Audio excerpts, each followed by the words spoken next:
scheduler node server that I'm trying to build.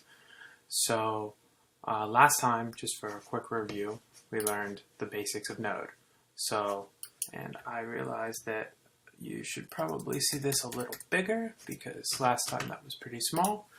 So on here you install, based upon the Node.js website, you install, discard because I already have it, but anyways, you install the latest version of Node and NPM. For me, I actually did the install using Homebrew. So home, and this is how I would recommend on the Mac doing the install Homebrew Node. Right, so install, I follow these commands. It's a simple Ruby script. And let me paste that into this script will go out, get the latest version of Node if you're on a Mac, and bring it in and install the latest. Well, that'll install Homebrew, and then after you've installed Homebrew, you'll do this command.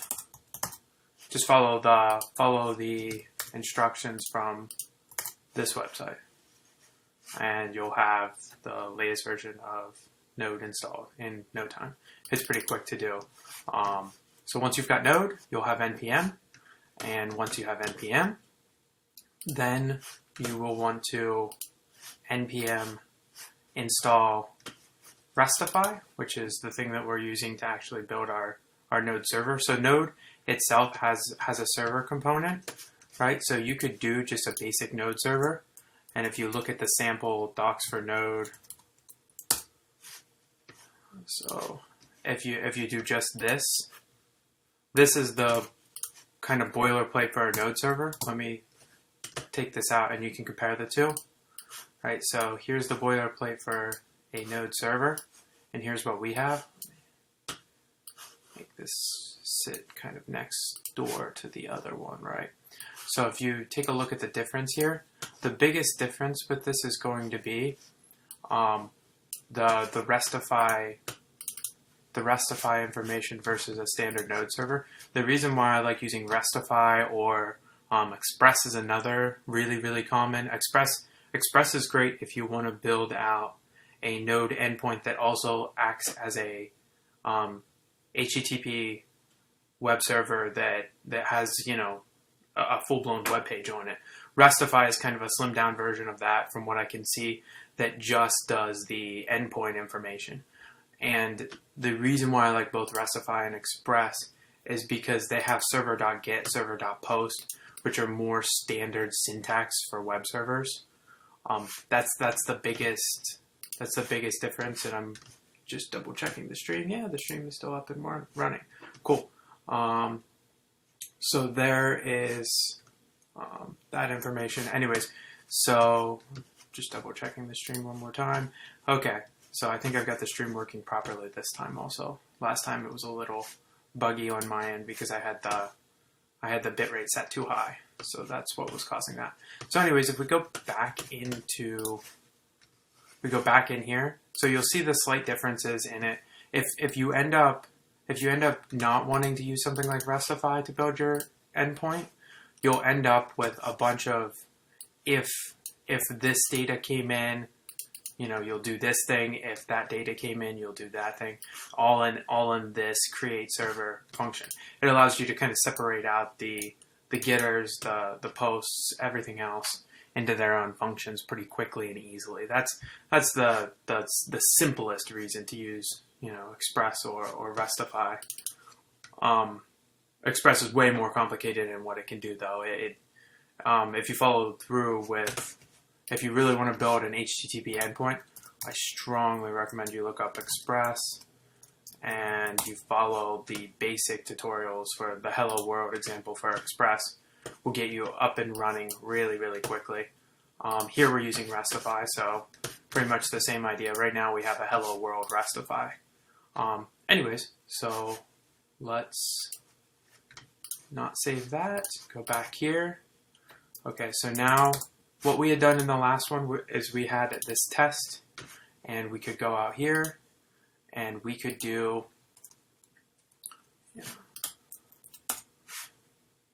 localhost and then :8080/test, and you would get back test. This is a test, right? That's not the most useful thing in the world because we really want the ability to do posts. So here is a basic post. Posts are, if you don't know Git and Post on the web server terminology, a Git is basically you send in a URL with some optional parameters and it grabs back data and sends it to you, right? That's what we just did with this. So you send in the URL test and you get back test, this is a test. Post is you send up data and it updates something on the back end. So for our example, we're just going to do something really basic and do server.post, and then we are going to do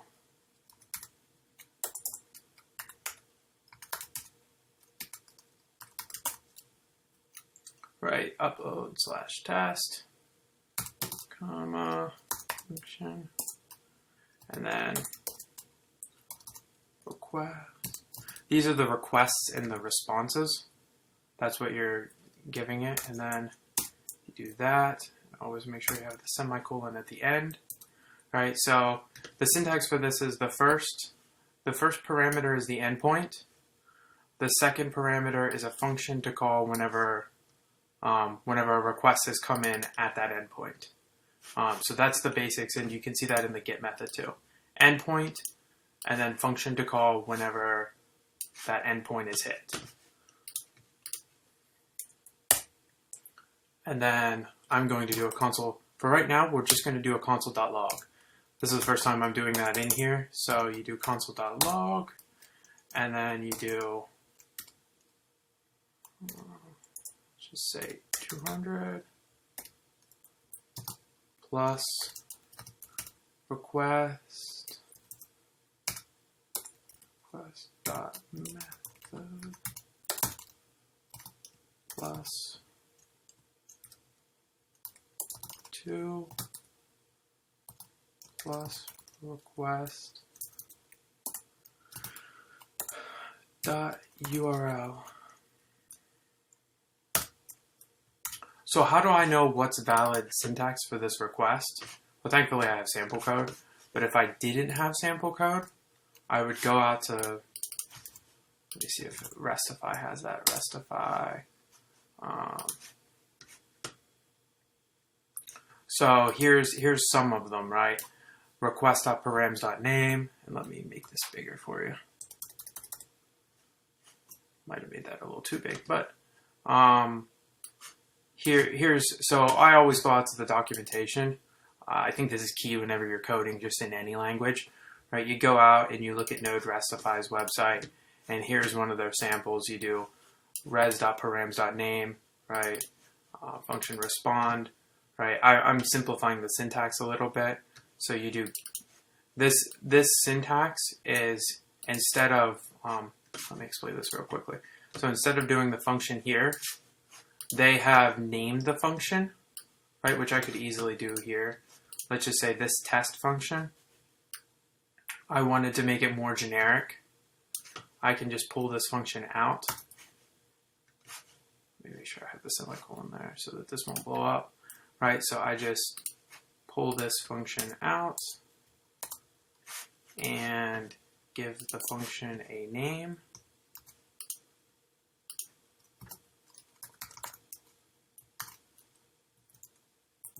Test response, right?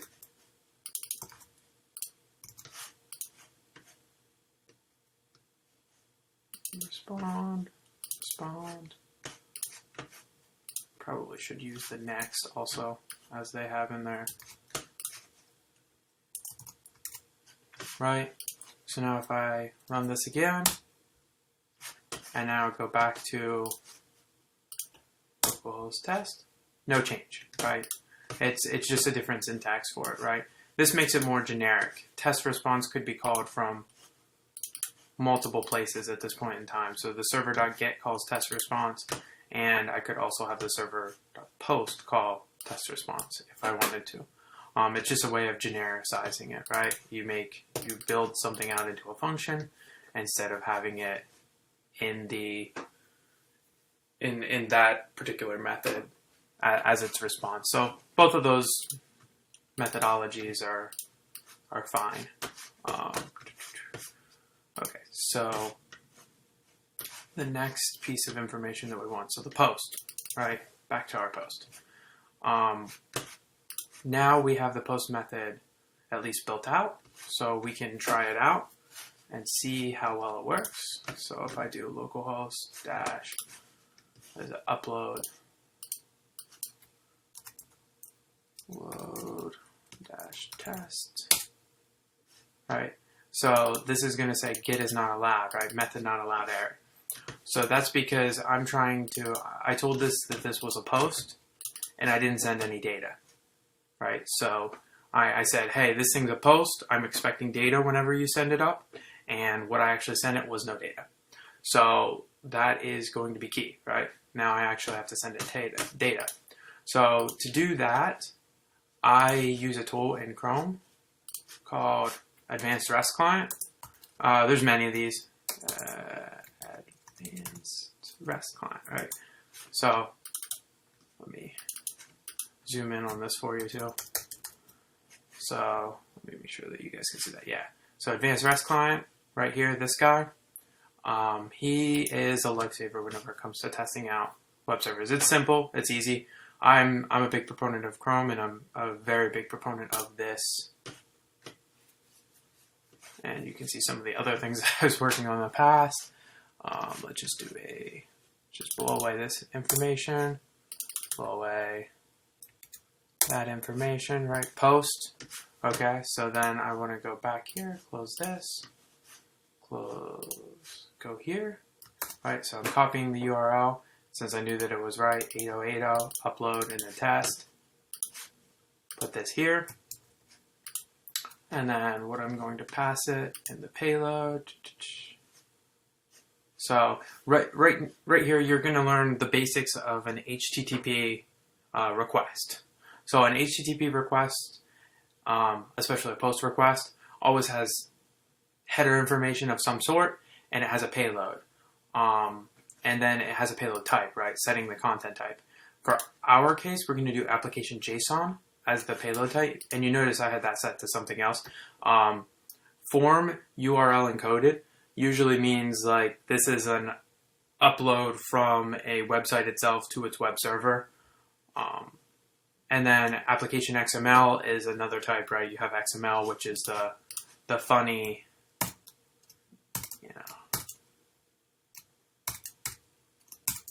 similar to HTML, right? XML tags look like that. For our case, we're going to use JSON, and that's the same guy that we were working with before. This thing, that's JSON. It's the reason why we moved from XML to JSON. A lot of people, use XML and SOAP for a lot of messages. SOAP is a version of XML that has it's strongly typed, so you can give it similar to an object model where you have dot notation, right? A SOAP message has a very specific body and specific attributes that you can kind of reference. The reason why we're using JSON is because it is a much, much smaller. It seems like if you take something from XML and format it into JSON, it's like half the file size, which is important whenever you're sending payloads over the internet. Anything we can do to reduce this helps. Anyways, that being said, we go down here and we're just going to put in this exact information, except we are going to add the quote because I don't think it'll like it without it. Okay, so we send that guy, right, headers, payload, and send. Oh, we got invalid JSON expecting token. Okay, so what I sent it was not valid JSON. So go back in here and go back to JSON lint where we were last time. JSONlint.com, right? Go back into JSONlint.com, zoom in on it, go here, and go validate, and you will see that it is not valid JSON. So error on line 1, it's the quotes. You'll notice that I was using single quotes, and I think this has to be double quotes. Yes. So as I theorized, I was using single quotes. This has to be double quotes. So you can tell that in here I'm using no quotes and single quotes, and it works fine because it knows to convert that into double quotes whenever it goes to send it.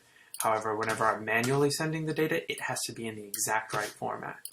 So in this scenario, I remove, and I apologize, that's probably too small for you guys to see too, right? Let me zoom in on all of this so that you guys will see it better. So upload test is my endpoint in Advanced REST client, 8080, and then test, this is a test, right? Go in here, convert all of these to double quotes, and hit send, and my REST server is probably not, it's up.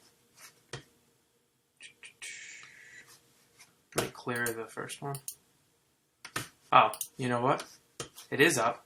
So if I close it here, right, and I try to hit send, I'll get back, let's go back into history, go back into this one, select it, right? This is all the correct data. And then try to hit send again, right, with the server not up. Hit send. No response immediately, right? However, if I launch it, hit send, it should sit there and wait. So it's sitting and waiting. Now, why is it waiting, right? And what you'll see here is that I actually did the post to upload and test, right? So why is it waiting? Well, it's pretty simple. I never coded out a response. So what happened is the server got the request in, it's sitting there, and it said, I don't know what to do with this request. I don't have a response for it. So at this point in time, the client is actually going to sit here and hang and wait for a response, waiting for a response. This is where having your responses come back quickly from the server is extremely important, right? If I'm doing a whole bunch of logic in here in this post and halting on the logic, then all of a sudden you're going to get into this situation where the client's infinitely waiting.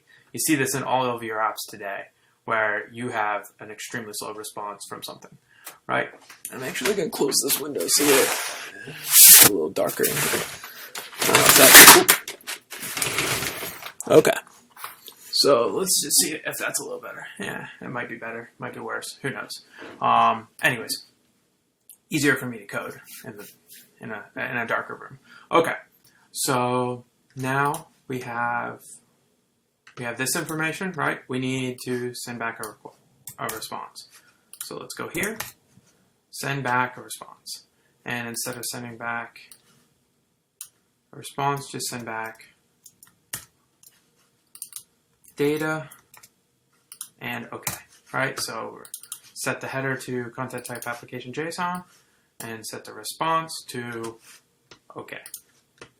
So now if I close this guy, you'll notice that immediately I got back no response the second I killed the server.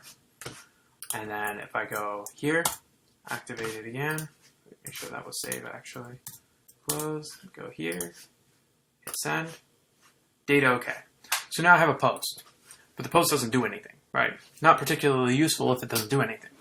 So let's just make it save whatever I had passed up, right? So what I want to do is I had sent up test, this is a test, right? So let's just have it set up.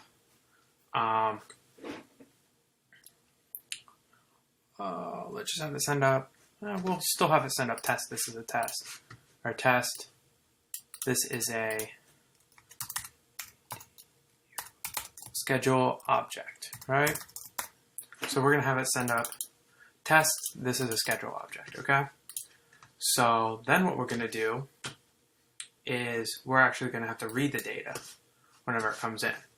So what I'm going to have to do here, and I am looking over request body, so it's going to be like this. So in a post, the request has a body, right? So you, in Restify in particular, you can just do, and I'm hoping this works. Let's just double check. Before I go to code it all out, I'm going to double check and make sure that this is actually the correct syntax. So syntax and then body plus request.body, right? So I'm adding to the end of this console log the request.body, making sure that I'm getting one, right? Then I save and I close, and then I hit send. Data OK, and of course I get back object. Not the most useful thing in the world, but if I do request.body.test, right, because what I'm doing is I'm sending back an object with a key of test and a value of this is a schedule object, right? So what I'm looking for now is request.body.test. This guy should be, the key is test, the value should be this string value of this is a schedule object. So cancel, save, and send. Data OK, and you can see this is a schedule object is what it printed out, right? That's what's in the body. So let's do that, right? Just make it a little bit cleaner. And then what I'm going to send back. So now how do I store this? Well, we're going to get into more advanced storing in the next, probably the next one. But for this one, we will just store it at the server level. So what I will do is I will do var test data. So that sets it to nothing initially. And then I come in here and I do test data equals request.body.test. Okay. So now save this.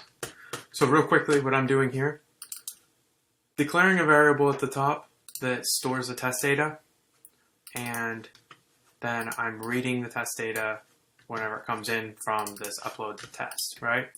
Close this out here, run it, and then hit send.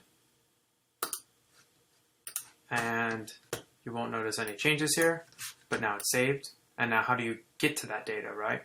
So now I have the server.post upload test, and then I have this guy test response. What I'll do here is do test data. Okay, so all I'm doing here is I'm saying, let me put these in the order that will make most sense.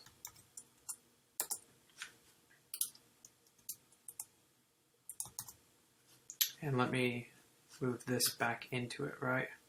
So it's a little bit easier to read. I'm just cleaning up the files a little bit for you guys so that you can see exactly.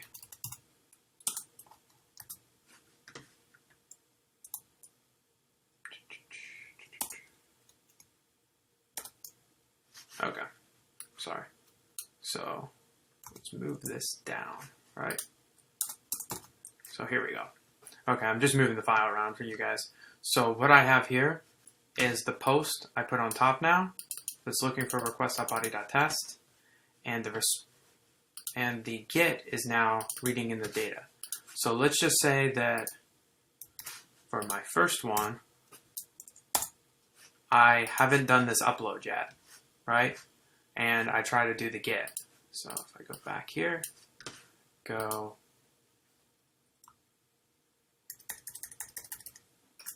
and then change this to localhost test, right? You'll see blank, right? You see test and then no data. However, the second I upload something, you will see this is a schedule object, right? So send, and now hit run again on this. This is a schedule object, right? And I can go back and change this infinitely. This is a schedule item, right? Send that one. And receive it, right? So that's great if you have a single item, right? But it doesn't necessarily do you a lot of good because you know that whenever we receive schedule items, we're not going to receive one item and store that one item. We're going to store multiple items. So, and I think this will be the last thing we'll do for the day, but we'll make it so that it can store multiple items. So to do that, this test data has to become an array. So what you do is, and I always have to look up the JavaScript syntax. I think it's just new array JavaScript, and you can see that I've done this a lot of times because I work in multiple languages, and the array syntax is different in all of them. So var, this is if you're doing a statically typed array. Here we go, new array. Right. So here we declare this as new array, right?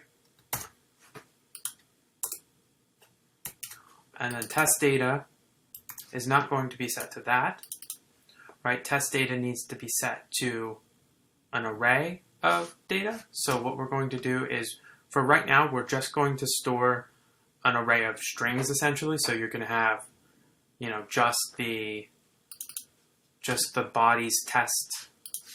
So all we're storing right now is one key, right? We're not storing the total object. We're just going to store this piece in the array. So what we're going to do here is we go back and we created a new array, and then test data, get rid of that, dot push, I believe is the syntax. And then let's just do test data, let's do sub-0 for now. Okay, so just a word of warning, this will blow up really, really bad. And actually we'll show that first. So this is definitely not the way you want to code it, and I'll show you why. So we reran the server with this change. The problem with this is it's going to work great if we go here to Advanced REST Client, we go up here, we send one, and then we hit the endpoint, and it worked great, right? No problems, just like before. However, if I close down the server, relaunch the server, and then I come here first, it is actually going to return a blank JavaScript object, which was not what I was anticipating, actually. So it's smart enough to do this conversion. And this is where sometimes Node actually blows my mind, because in other languages and in other frameworks, this would have blown up. Because you have nothing at the 0 index, and you're trying to send it back. So usually in Java, that would crash. But in this case, it's just returning a blank object, which is actually what I want. So all's good there. Not what I was expecting, in fact. So that's actually pretty good. And what I'm more interested in, so let's return test data. Right. So if I return test data, now the one challenge with returning test data, so test data isn't going to be in the format of an array. So I'm pretty interested to see what that does. So I get back an array with nothing in it. And then if I go here and hit send, refresh, and then do it again with a different name, right? This is a schedule thing. Send that.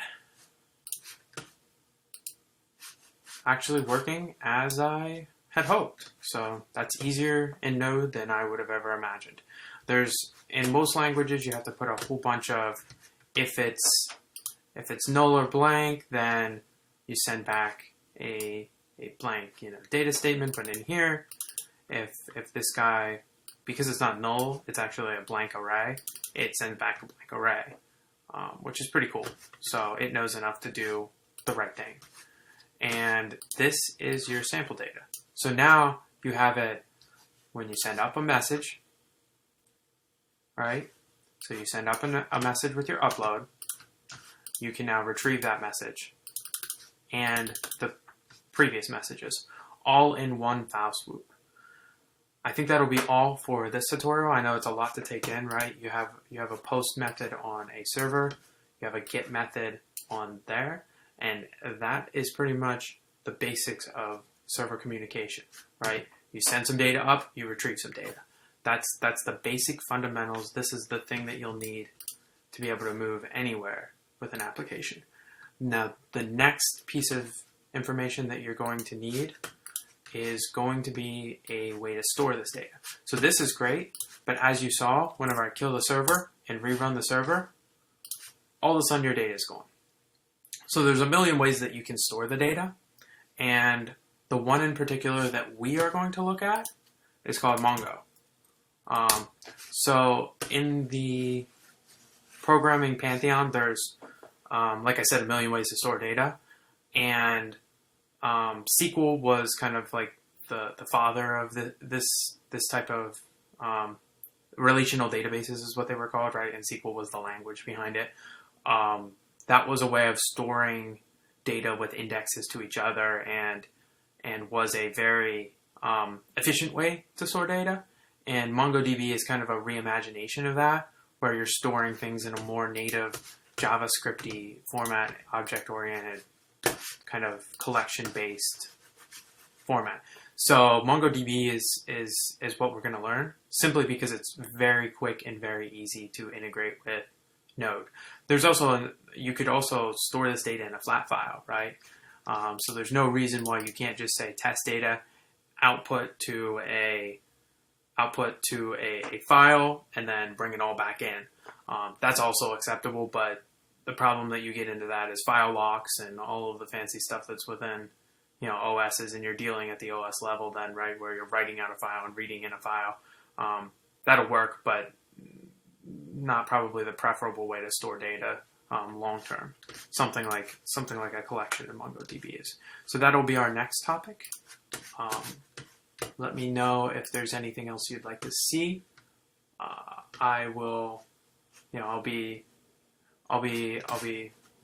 putting that together shortly probably, and we will go from there. Once we get this wired up, we're going to start on the clients. So once we get an actual schedule object being stored, then we are going to go in and wire up clients so that you can actually receive the schedule. And then we're going to make it so that it's fancy and you can see different views, that kind of stuff. So that's the basics for today, though. Right now you have a server running. You have the ability to send data. You have the ability to receive data.